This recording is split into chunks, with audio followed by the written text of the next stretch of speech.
有朋友问我，你24年才接触藏传佛教，怎么现在就对藏传佛教了解的这么深入呢？其实我听到这个评价，我觉得很汗颜啊。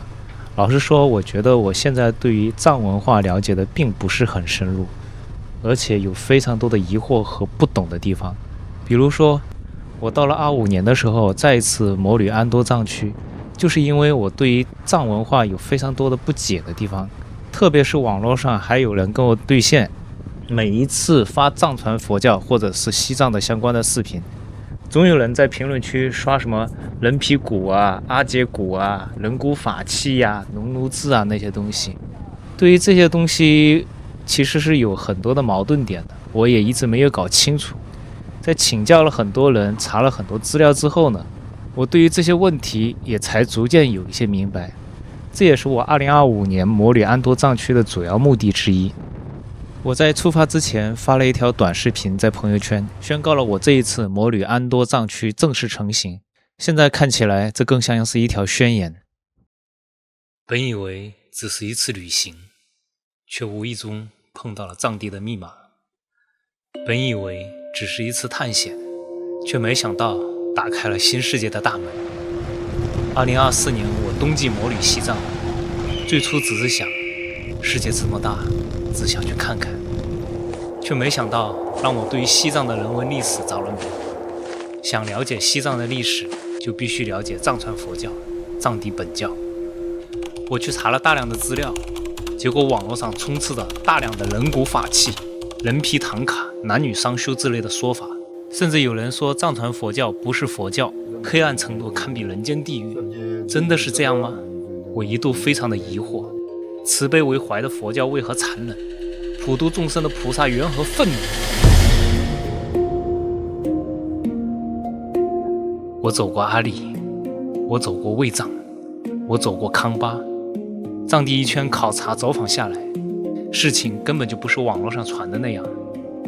我发现我触及了一张非常大的网，一张专门妖魔化西藏的网，而躲在后面的黑手正在阴暗的角落里面冷笑。所以我要打破这张网，我要向世人展现一个真实的西藏。于是2025我再次出发藏地，这次的目的地是安多。这是一个横跨3省的高原牧场，这是藏地游牧文明的代表。未来我又将遇见哪些人和事呢？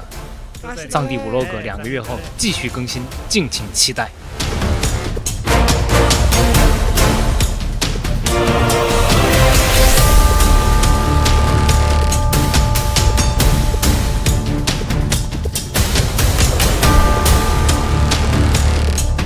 大西北，我来了！回头重新看这个视频，就觉得特别的中二，看着挺热血的。实际上呢，旅行的路上基本上都是一地鸡毛，没什么可说的。遇到的困难、无聊的事情也非常的多。旅行当中最操心的事情就是住哪、吃哪，这是2件非常重要的大事。今天呢，找了这个乡政府露营，到办公室找了一圈也没找到话事人，本来想征得他们的同意的。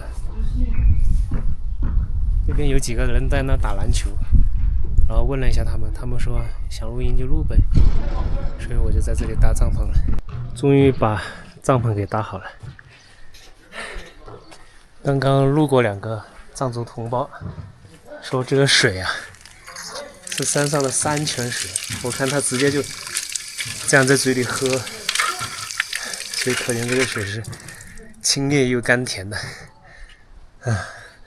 出来这么久也没做过饭，今天这么好的水，我想应该做做饭。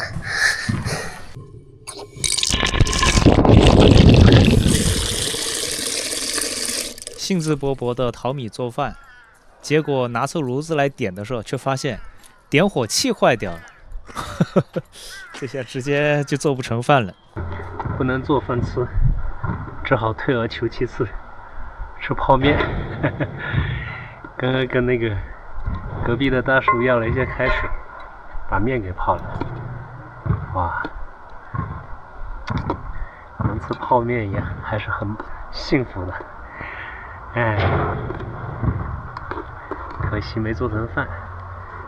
好不容易心血来潮做一次饭，结果发现这么油那么油。所以出发前这次检查的工作还是没做好。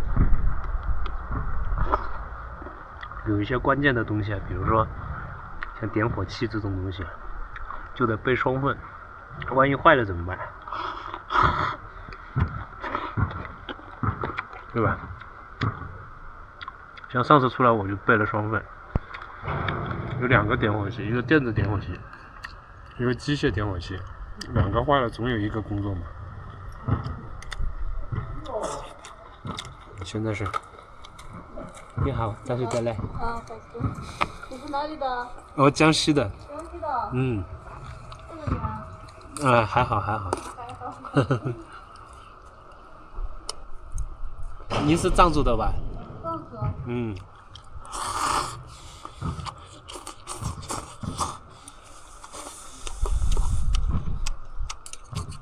睡了一觉，第2天早上打算出发，结果又出问题了。这一路上啊，哎呀，各种设备坏了，什么点火器坏了，什么充电宝又坏了。然后呢，今天这个给摩托车充气的充气泵啊，那个气门芯漏气。哎呀，本来想充点气，反而把摩托车的气给放光了。所以旅行当中啊，一些非常重要的东西真的得有双路备份。像我这个充气泵啊，除了带了这个电动的，还带了一个手动的。如果这个电动的充不了气，只好手动的充气印一下机。哎，摩托折腾了半天，终于折腾好了。这次往安多摩旅呢，有一个非常重要的目的地，就是拉卜楞寺。拉卜楞寺据说是甘南这第1大的藏传佛教的寺庙，也是格鲁派当中非常重要的一个寺庙，所以呢，想去那里去看一下。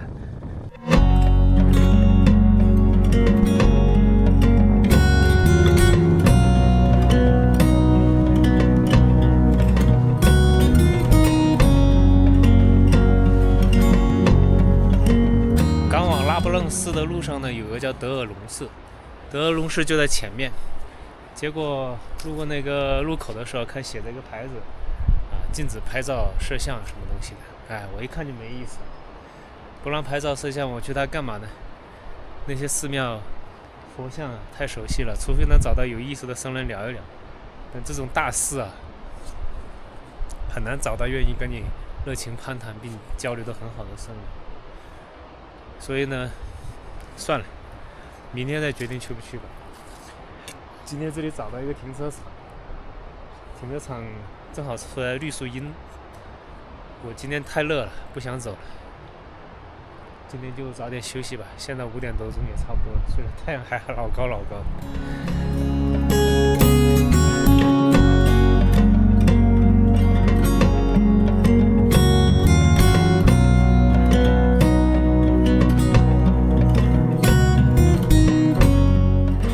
天啊，在甘南走下来，去过朗木寺，去过扎尕那，去过前面的那个，反正这一圈走下来吧，就觉得甘南这边的旅游的人真的太多了，到处都是人挤人。不过呢，这边的风光呢，也的确是很像西藏，不愧是有小西藏的这种美誉啊。作为东部地区的人来说，不要远去西藏，就在东部这一块，就能感受到西藏的风光，所以难怪这里旅游还那么多人，那么旺盛。在湖北的那几天，在烈日下跑，当时觉得晒的胳膊有点疼，后来抹了一点红霉素软膏，到今天看后果来了，整个手全部都起了泡，起了皮。夏季摩旅还是付出了代价，一定要做好防晒。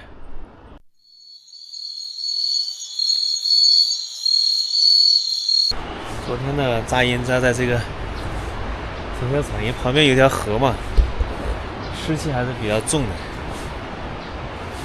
防潮垫，然后睡袋上都有一些潮气，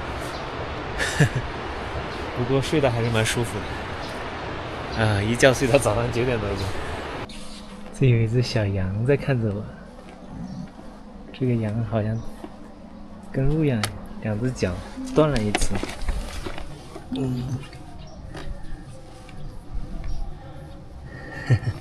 羊咩咩，羊咩咩，咩咩咩咩。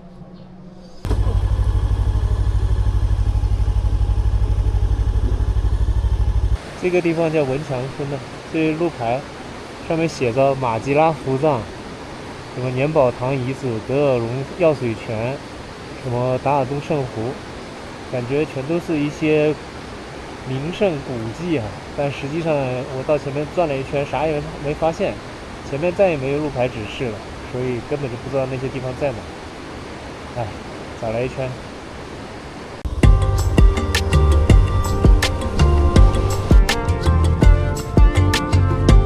前面就到拉卜楞寺了，在那个镇上呢，却遇见一件糟心的事情。摩托车不是没气了嘛，然后自己的打气筒又坏了，就找了一个打气铺去打气。结果那个老板呢，给我打气，愣说我的气门芯坏了，打不进气，这不扯淡吗？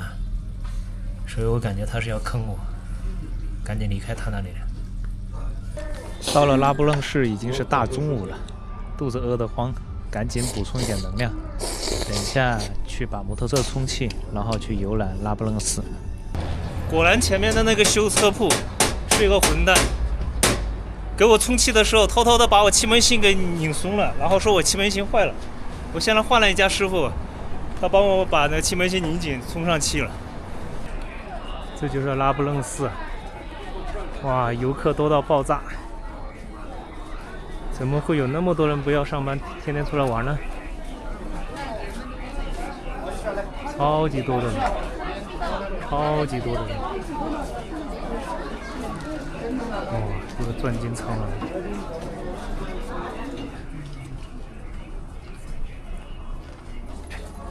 拉卜楞寺的大金堂，超大的寺庙，就光见游客也没见僧人了。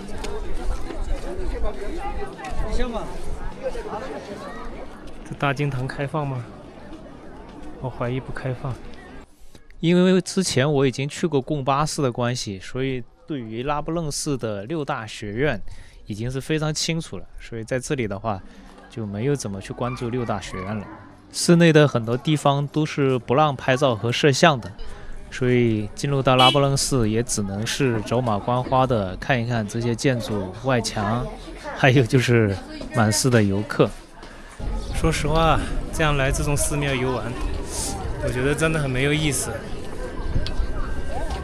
看的那些地方既不让拍照，也不让拍视频，跟僧人聊天说话，基本上也没人搭理你，所以也谈不上什么交流。旅行所谓的增广见闻，在这种人文景观下，一点也增长不了多少。看看建筑，实在是有点审美疲劳，看多了。这个地方的藏传佛教的建筑基本上都是那个汉藏结合的风格。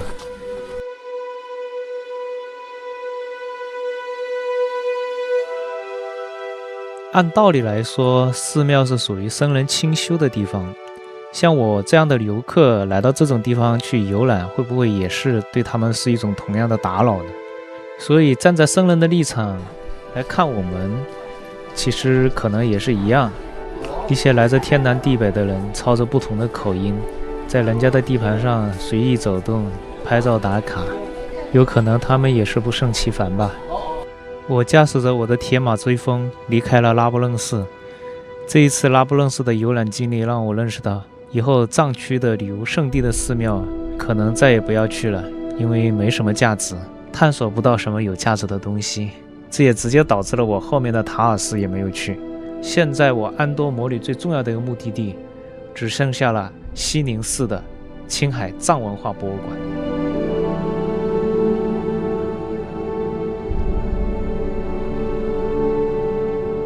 进入勒贡之后呢，就是大片大片的草原了。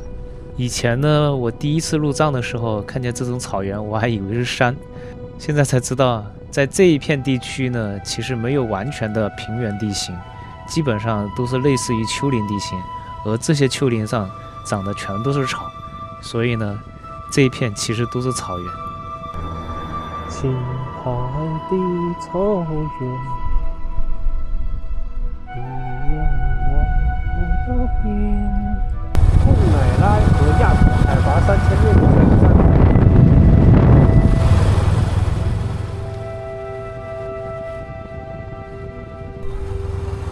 好多小羊羊，小羊羊，牦牛绵，耶耶，好多羊羊。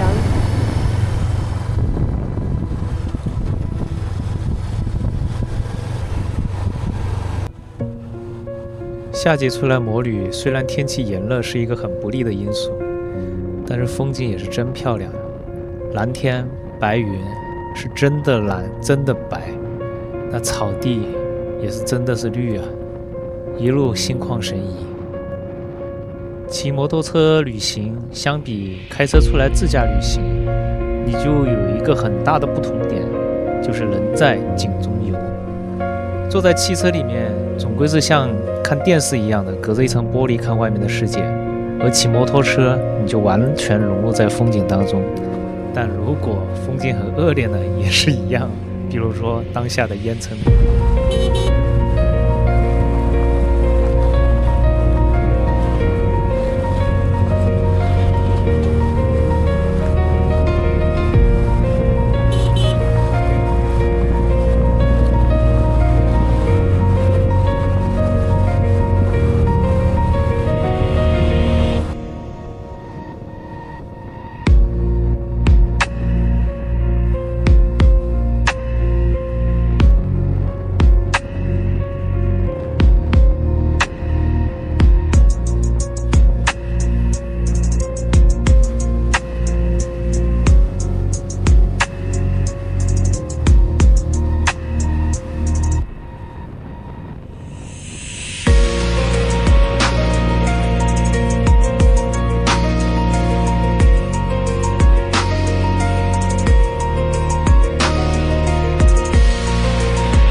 黄河大桥到了尖扎线了，找了一块空地，敲了半天没人开门。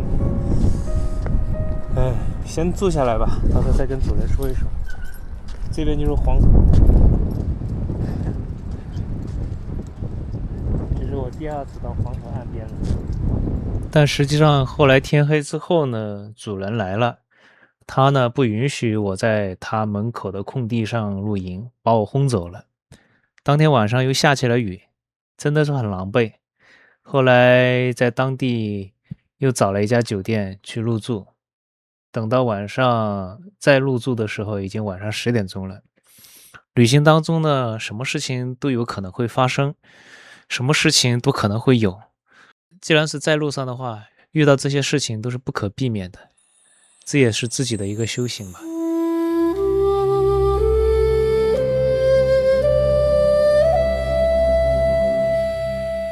以上呢就是我摩旅甘肃青海的真实经历，没有任何美化，真实的旅行就是这样子的，并非是我们在网上看到的那些或者刷到的那些旅游视频多么美好，多么净化灵魂。探索世界是需要成本的，也是需要代价的。我做这期视频呢，也不是为了展示自己旅行的过程当中有多么的苦，而是作为自己真实旅行记录的一个保存吧。可能若干年之后再看自己这段旅行的过程，也许会哑然失笑，也许会钦佩自己当年是个不管不顾就要探索世界的自己吧。能够看到这里的人，基本上我相信都是铁粉。我的所有的研究藏学的、藏族历史、藏族文化的视频，都是在这种情况下跟这样的条件下拍成的。如果你真心的支持我，请帮我点个赞，关注一下吧，谢谢了。